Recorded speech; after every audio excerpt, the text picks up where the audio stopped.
The bright stage lights of AGT illuminate a thin, quiet 16-year-old Filipino boy named RJ de la Cruz as he slowly walks toward the center.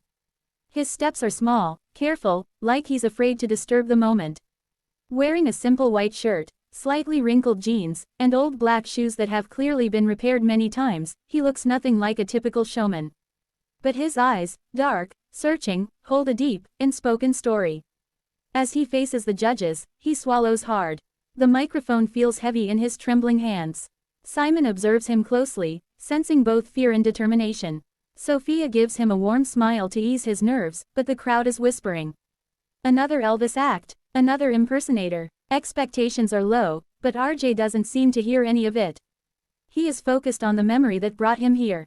"Hi, I'm RJ," he says softly, his accent gentle. "I come from Manila, and I'm here to sing a song my father used to sing for me."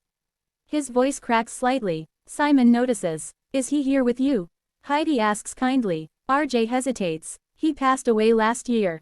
The room shifts. The whispers die instantly. He continues, "But I feel him every time I sing Elvis.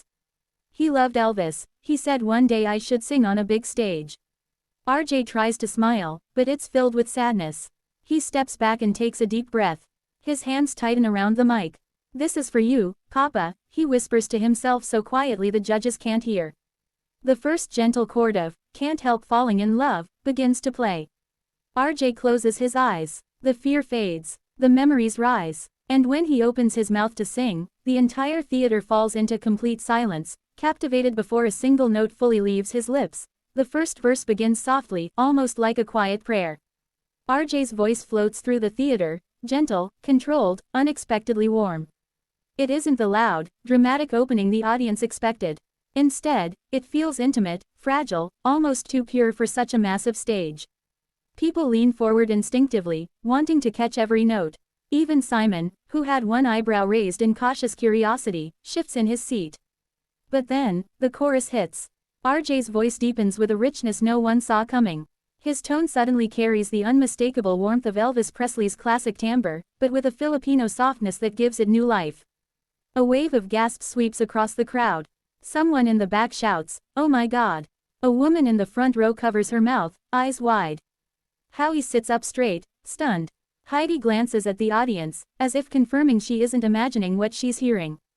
Simon's reaction is immediate. His eyes snap open fully, and he leans all the way forward, elbows on the desk, staring at the boy like he's witnessing something impossible. His jaw tightens, not in criticism, but in disbelief, rare, genuine disbelief. RJ continues, now adding subtle runs and soulful vibrato. He's not imitating Elvis. He's channeling him, honoring him, while still sounding uniquely himself. Each word carries emotion drawn straight from his heart. And the audience feels it. By the second verse, people are whispering to each other, pointing, shaking their heads in amazement. Then it happens. The crowd rises, slowly at first, then all at once. A mid-song standing ovation. RJ doesn't even realize it. His eyes are closed, lost in the music, singing for a father who believed in him when nobody else did. Halfway through the performance, RJ reaches the most emotional part of the song. His voice becomes softer, warmer, trembling just slightly. It's the kind of tremble that doesn't come from fear, but from memory. The spotlight grows brighter behind him, casting a gentle glow around his silhouette, almost like someone is standing there with him. Then the stage screens behind RJ begin to change.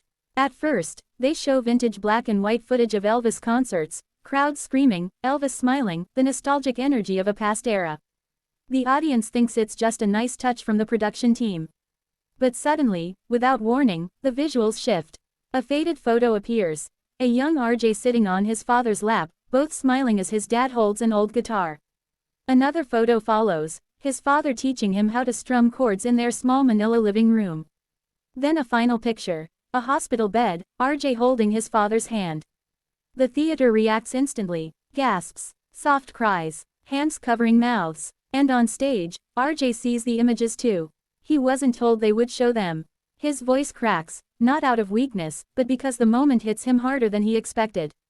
Tears start gathering in the corners of his eyes, but he doesn't stop singing. He sings through the pain, through the love, through the memory of the man who used to sing Elvis songs with him on warm Filipino nights. Simon watches him with a seriousness rarely seen. He's no longer looking at a contestant, he's looking at a story unfolding in real time. A boy honoring a father. By the final line of the verse, the entire theater has gone still. No movement, no noise, just a boy, a voice, and a father's legacy echoing across the stage. As RJ reaches the final note, he holds it with surprising strength, steady, powerful, overflowing with emotion. It feels less like a performance and more like a goodbye letter to his father. The note lingers in the air, vibrating through the theater, reaching even the quietest corners of the room. And then, silence. A full second passes. No one even breathes. Then the entire audience erupts at once. People leap to their feet so fast that chairs slam backward. The applause is thunderous, raw, uncontrolled, almost desperate. Some audience members are wiping tears, others are shouting, "Bravo!" or simply screaming because they don't know how else to release what they just felt.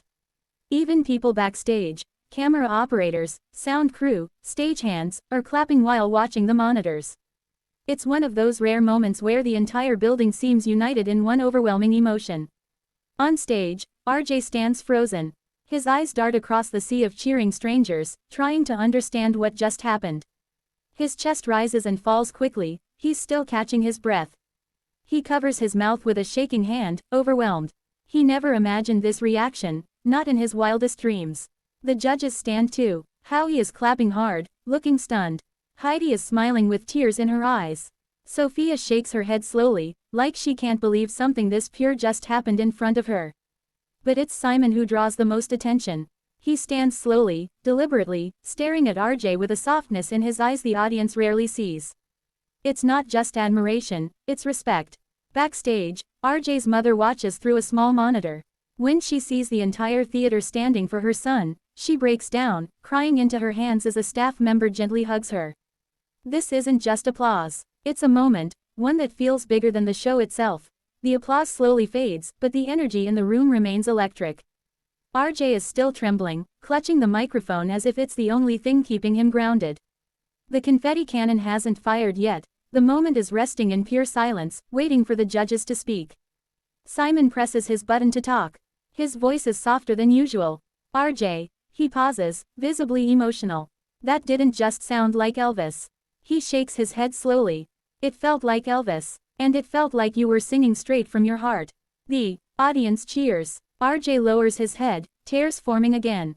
Sophia adds, "You brought something magical to this stage tonight." Heidi nods beside her, saying, "We felt your love, your story, your father in every note." Howie simply puts a hand to his chest, speechless. Then Simon does something he rarely does. He stands up, slowly, meaningfully, and pushes his chair back. The entire audience senses something is coming. Phones rise in the air. A ripple of excitement spreads through the room. RJ's eyes widen. Simon steps forward, places both hands on the judge's table, and says in a calm, deeply sincere voice, "You deserve something special." Without another word, he slams his palm onto the golden buzzer. The theater explodes. Golden confetti shoots upward like fireworks, raining down over the stage. RJ gasps, dropping the microphone as he covers his face with both hands. His knees almost buckle. The crowd screams in joy. Sophia cheers loudly. Heidi claps with tears in her eyes. Simon walks onto the stage, brushing confetti off his jacket. When he reaches RJ, he places a hand on his shoulder and says, "Your father would be so proud." RJ breaks down completely, crying, smiling, overwhelmed. In that moment, a young Filipino boy becomes a global sensation. A new chapter of his life begins beneath a storm of gold.